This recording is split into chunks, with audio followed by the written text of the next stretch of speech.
Pemirsa, berikut kami hadirkan ulasan singkat 300 hari genosida Zionis Israel di Palestina, termasuk dampak dari berbagai langkah yang ditempuh demi penghentian serangan. Selengkapnya bersama Rosalin Chiu. Silakan Rosalin.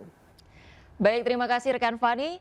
Dan pemirsa, genosida Zionis Israel di Palestina terhitung sejak 7 Oktober 2023 telah berlangsung selama 300 hari. Dunia mengecam keras operasi militer Israel yang dilancarkan dengan dalih memburu pejuang militan. Faktanya pemirsa, mayoritas korban adalah anak-anak dan kaum wanita. Bahkan PBB memperkirakan sekitar 21.000 korban anak-anak hilang.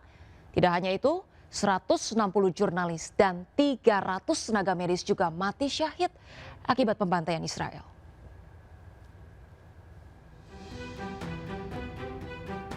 Ya pemirsa, berbagai dokumentasi termasuk kesaksian warga Israel dan video yang tervalidasi menunjukkan operasi Badai Al-Aqsa pada 7 Oktober 2023 tidak menargetkan warga sipil. Banyak warga Israel yang justru dibunuh oleh tentara dan polisi Israel akibat kebingungan mereka sendiri. Laporan media Israel yakni Yediot Ahronot dan juga Haaretz ini menunjukkan bahwa banyak warga Israel terbunuh akibat serangan helikopter Israel, khususnya korban yang berada di festival musik Nova dekat perbatasan Gaza. Namun pemirsa, Israel menggalang opini dengan tudingan bahwa Hamas menyerang warga sipil Israel. Dengan dalih membela diri, militer Israel pun mulai pembunuhan massal di Palestina, khususnya di jalur Gaza. Pemirsa, Hamas menegaskan bahwa alasan membela diri hanyalah pemutarbalikan fakta dan kebohongan yang dilakukan oleh Israel.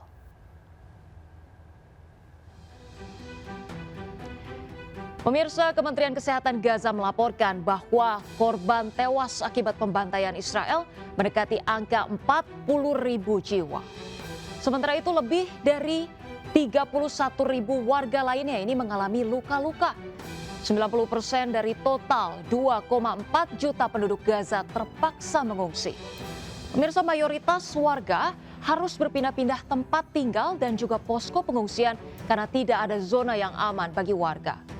Hampir 500.000 warga Gaza kini terancam kelaparan dan 95% warga Gaza menghadapi ancaman rawan pangan. Pemirsa, lebih dari 625.000 anak-anak Gaza terpaksa putus sekolah. Sementara 70% bangunan di Gaza hancur lebur dan diperkirakan butuh 15 tahun untuk membangun kembali Gaza. Pemirsa, beberapa pihak mengupayakan agar terjadi gencatan senjata permanen di Gaza. Upaya pertama untuk menghentikan Zionis Israel terjadi pada November 2023 dengan Qatar dan juga Amerika Serikat yang mengambil inisiatif sebagai mediator. Namun justru upaya tersebut tak berarti karena hanya dalam hitungan hari Israel melanjutkan operasi militer biadabnya di Gaza. Mesir juga berupaya mengambil inisiatif pemirsa sebagai mediator damai pada April 2024. Harokah al-Bukaw Wamah al-Islamiyah atau yang biasa dikenal dengan Hamas yang dianggap sebagai pemilik otoritas di Gaza juga telah bersedia untuk duduk berunding. Namun sekali lagi Zionis Israel tidak mengindahkan upaya tersebut. Pemirsa, dinamika terakhir dalam kronik genosida di Gaza adalah keterlibatan Tiongkok dan Amerika dengan kemudian cara keberpihakannya masing-masing. Pemirsa, belum ada tanda-tanda Israel akan menghentikan genosida di bumi Palestina. Perdana Menteri Benjamin Netanyahu bahkan bersumpah operasi militer di Palestina akan dilanjutkan hingga Israel benar-benar meraih kemenangan menyeluruh. Dan pembunuhan terhadap pemimpin Hamas, Ismail Haniyeh, kian meletupkan kekhawatiran dunia bahwa genosida Israel akan meluas ke sejumlah negara tetangga, termasuk Lebanon dan juga Suriah. Selain itu pemirsa, PBB yang merepresentasikan tatanan dunia juga tidak pernah memberikan jalan keluar yang solutif atas konflik selama 26 tahun tersebut.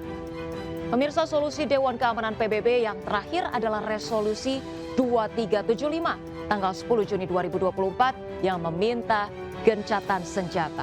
Namun sebagaimana resolusi PBB atau DKPBB yang telah lalu, Zionis Israel tidak mematuhi seruan tersebut.